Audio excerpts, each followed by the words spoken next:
How you doing? This is Kevin O'Hara for alcoholmastery.com. I wanted to talk today about the real financial fallout of drinking alcohol. Now, people say, oh, well, money's not important. There's other things that are more important than money, right? Just try living without money and you'll see how important it is. Now, wealth is the ability to fully experience life. That's what Henry David Thoreau said.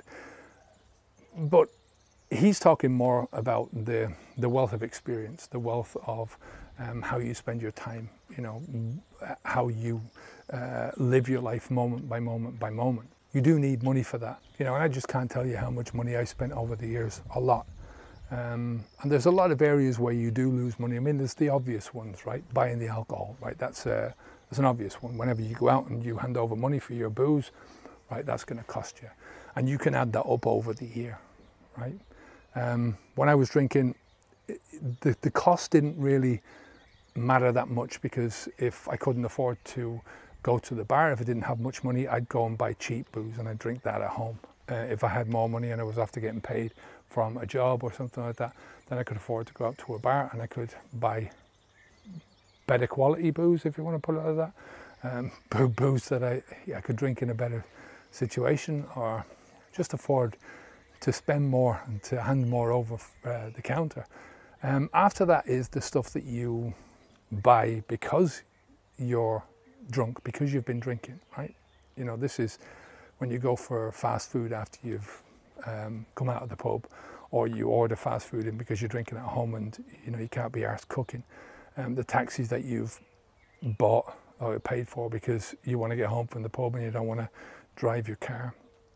The stuff that you've bought in a pub. I've bought loads of crap off other people in pubs, and I've thought to myself the next day, what the hell is that? Why did I buy that, And then there's the fines as well. I've had a few fines for stuff that I've done while I've been drinking.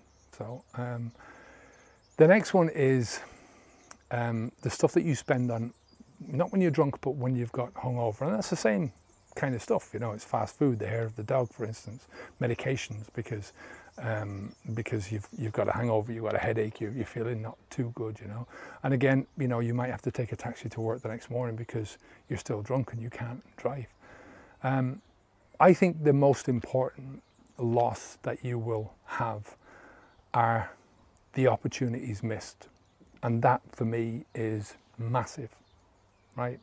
The alcohol poisoning leaves you with a certain period of fog, of mental fog, where you're not sharp, you're not thinking straight, you're distracted.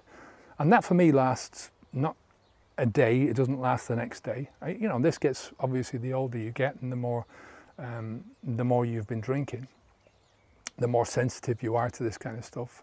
The more damaged your body becomes, the more sensitive you get to it. But you just get distracted, and like I say, it lasts longer and longer and longer.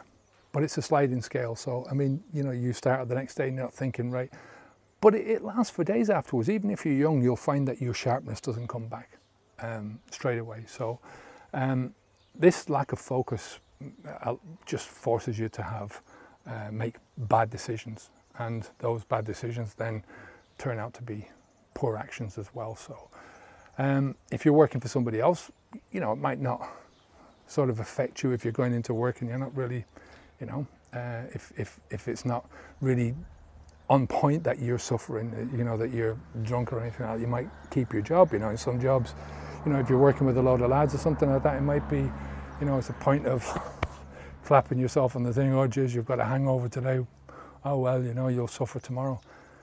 But if you're trying to move yourself up in life, that is definitely going to stop you, because the time that you're wasting doing that, you can't educate yourself, you can't move yourself up, And for me, I worked for myself for a long time, so that all came down as a lost business, lost customers, and lost potential business, because I wasn't in the frame of mind to go out looking for new business. I worked for myself, like I said, for a long time, and I used it as a license to take days off, to take afternoons off, to just, not really push myself as hard as I could.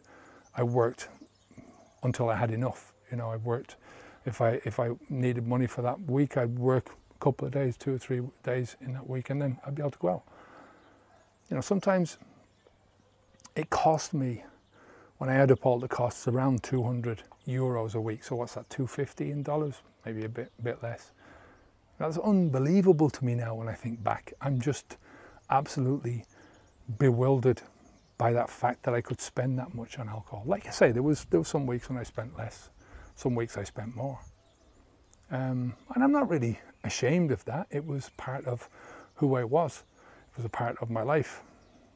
I have a heavy heart for the person that I used to be, for that guy that was stuck in that self-deception. You know, I see just so much from the outside. When you stop drinking and you can look at yourself and you look back at yourself from the outside looking in, it's not very often that you enjoy what you're seeing. And that does give you more than regret or anything like that, but sort of a feeling of sadness towards the person, towards that person that you used to be, you know. So my ideas and value judgments and just my thinking were confused at the time and mostly aimless, you know. You know, when I went out, it was, if I broke down my day, I'd go out to work and then I'd have a few pints in the evening, maybe have a curry takeout, a taxi home. And, you know, when I think about it now, like I say, you know, it's just, I think about it with a heavy heart. I might have as well have just taken that money and thrown it down the drain or handed it to somebody else. You know, I would be better off because my body wouldn't have taken in as much toxin. So financially, stopping drinking alcohol is going to be the best thing that you ever did. You know, I mean, it's without a doubt that on so many levels, stopping drinking alcohol is going to be the best thing that you ever did. But especially financially, because it's something that is very tangible, that you'll notice almost straight away. You know, so think about yourself if you're drinking. Think about all the stuff that you could do with that money that you're spending on alcohol. Think about the time as well, you know, because those two really are combined together, because you lose time as well as money. So think about what you could do in the future. How much money could you save for yourself? You know, what could you do with that money? Where could you go? The places that you could go, the countries that you could visit, the people that you could meet, the education that you could be giving yourself. And, you know, as a final cap to this video, if you look on a lot of websites, you know, even some of the most prestigious stop drinking alcohol websites, they will tell you, they will say to you that you shouldn't abuse alcohol, right? And I say, never mind abusing alcohol, stop abusing yourself, stop abusing your life, stop abusing your body. So I hope you got something out of that video. If you want my help to stop drinking alcohol, there's a link down below this video to a book called 10 Steps to Stop Drinking Alcohol. Click on that link, go to the homepage of the alcoholmastery.com. On that page there, you'll see the book, and on the other side, you'll see the sign-up form. Just leave your first name, email address, download the book, open it up and read it, and put those principles into practice, and I'm telling you, your life will change. You will save so much money by doing this. Take care of yourself, keep the alcohol out of your mouth, stay safe, and onwards and upwards. Bye now.